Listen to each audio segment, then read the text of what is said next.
Salve, meus irmãos, sejam bem-vindos a mais uma aula aqui do nosso curso Preparação para o Barco Sacerdotal, aula de número 16.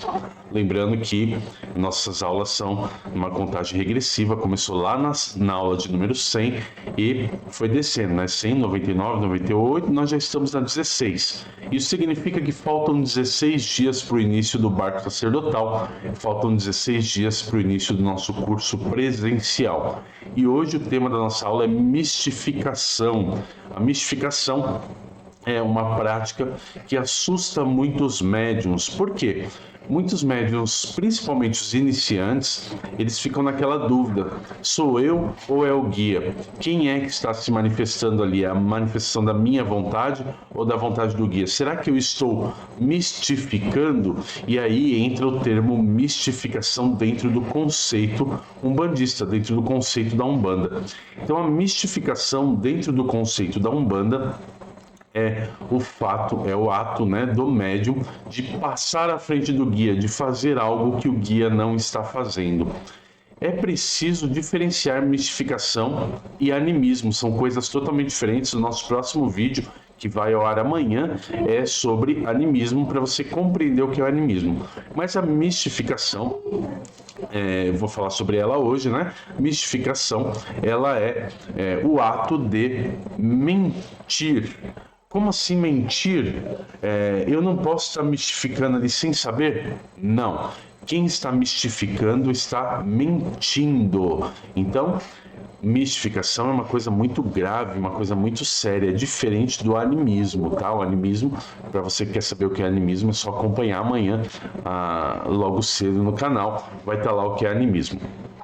A mistificação, ela acontece de propósito. Aquela pessoa sabe que o guia não está dizendo aquilo, mas ela diz assim mesmo.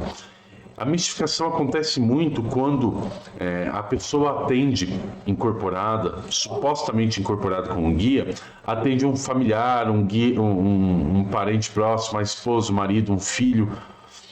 Normalmente, a mistificação acontece nesses momentos. Por quê? Porque aquela pessoa tem um recado para dar, tem uma coisa que ela quer falar e ela não tem a coragem de chegar ali cara a cara e falar. Então ela usa o guia espiritual para falar, para dar o recado. É muito comum ver a mistificação acontecendo, inclusive com dirigentes de terreiro. Tá? Por quê? Porque todos os médiuns, eles estão suscetíveis a isso. A mistificação, ela é uma mentira, ela é uma forma de enganar. Mas nós temos que levar em consideração que nem toda enganação acontece de forma consciente. Às vezes essa mistificação pode ser inconsciente. Como assim inconsciente? Você tem muita vontade de dizer aquilo, então você coloca aquelas palavras na boca do guia. É muito comum a gente ver, por exemplo, situações onde o médium tem determinada opinião sobre um assunto. Esse assunto é amplamente discutido dentro da sociedade umbandista, é amplamente discutido entre os irmãos, e é um assunto que é pacificado de que deve ser de uma forma, deve ser de outra, ou que não é algo que se deve ser visto como um problema, mas aquele médium, ele não concorda com tudo aquilo que foi dito, ele pensa diferente, só que a opinião dele acaba não valendo tanto para o todo, né? Porque o que é a opinião de um indivíduo, né? A Umbanda não tem um papa, ela não tem um órgão máximo centralizador e direcionador. Ela é subdividida em terreiros, e cada terreiro tem a sua realidade, a sua egrégora. Dessa forma, então, cada dirigente expõe dentro do seu terreiro a sua verdade. E a opinião de um ou de outro não influencia no todo da Umbanda.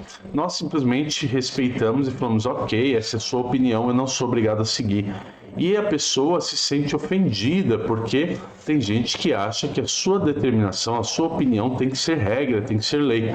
Então o que a pessoa faz? Quando a pessoa incorpora um guia espiritual, a pessoa vai e fala, expõe aquela opinião através da suposta manifestação. Muitas vezes a pessoa pode estar até incorporada, mas ela acaba embutindo nas falas do guia aquela opinião sobre determinado tema, sobre determinada situação.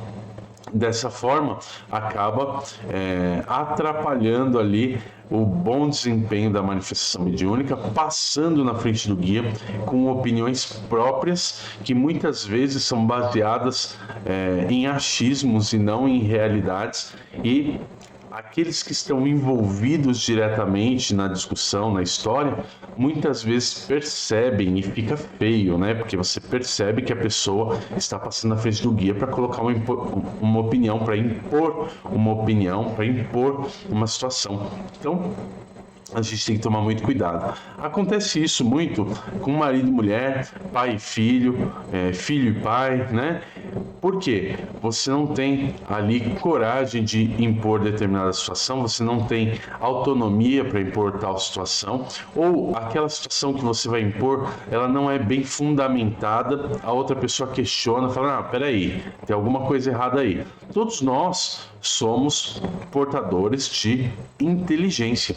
Todos nós, eu, você e muitas outras pessoas. Algumas pessoas a gente ainda duvida um pouco que é realmente portador de inteligência, mas muitos são. E nós pensamos, nós escolhemos, nós decidimos aquilo que nos convém e aquilo que não nos convém. Então, se você chega e fala para mim, Pai Beto, olha só, tal situação tem que ser feita dessa forma no terreiro, eu vou olhar e falar, por quê? Me fundamenta, me explica, me diz por quê. E se você não sabe me dizer por quê, se você não tem condições de me fundamentar, de me explicar isso, eu não vou seguir, eu não vou fazer. Eu trabalho de forma lógica e consciente. Ponto. Eu levo para o terreiro, eu levo para minha casa aquilo que é explicado de forma lógica e consciente, que tem sentido. Não existem coisas na minha prática que eu olho e falo, eu não sei por que eu faço isso. Não, nós sabemos tudo que é feito e por que é feito cada uma das coisas. Dessa forma, se você tenta impor algo, você não vai conseguir, independente de quem você seja. Eu posso até olhar e falar, tá bom, tudo bem, tal, tudo bem, não, com certeza, vou sim. Vai esperando, né?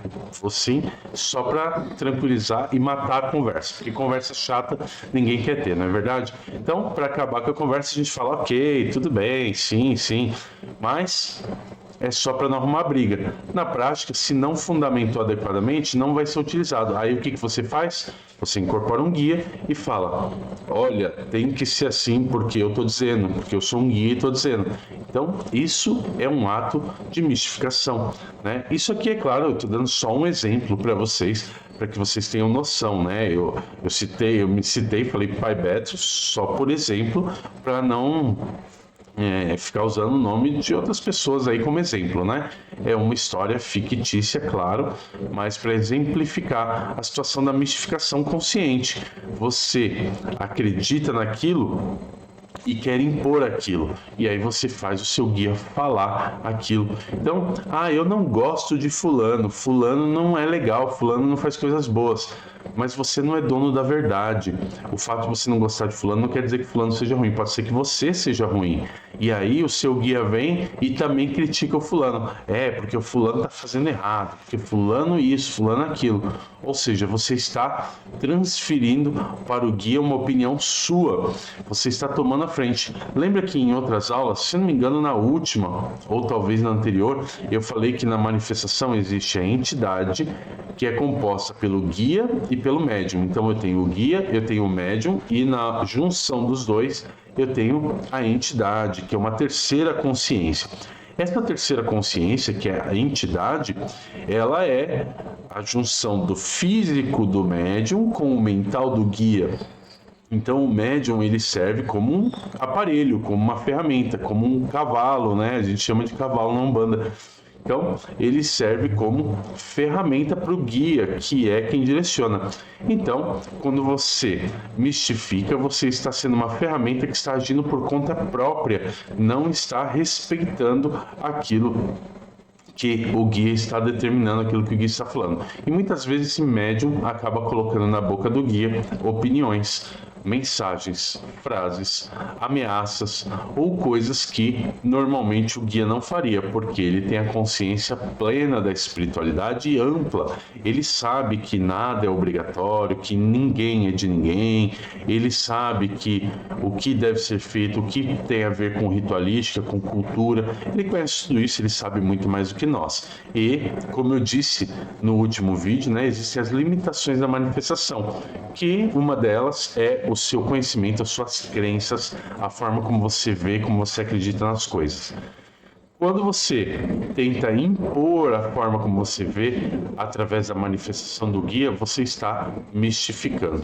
Diferente do animismo, o animismo é outra coisa. A gente vai falar sobre o animismo no nosso próximo vídeo.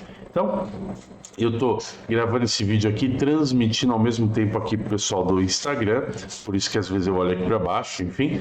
Estou gravando aqui, transmitindo para o Instagram, então eu vou encerrar aqui a nossa gravação e daqui a pouquinho eu já encerro ali a transmissão com o pessoal do Instagram. Então, muito obrigado por acompanhar mais esse vídeo. Nós nos vemos na nossa próxima aula, que é sobre o animismo. Um grande abraço para vocês e axé.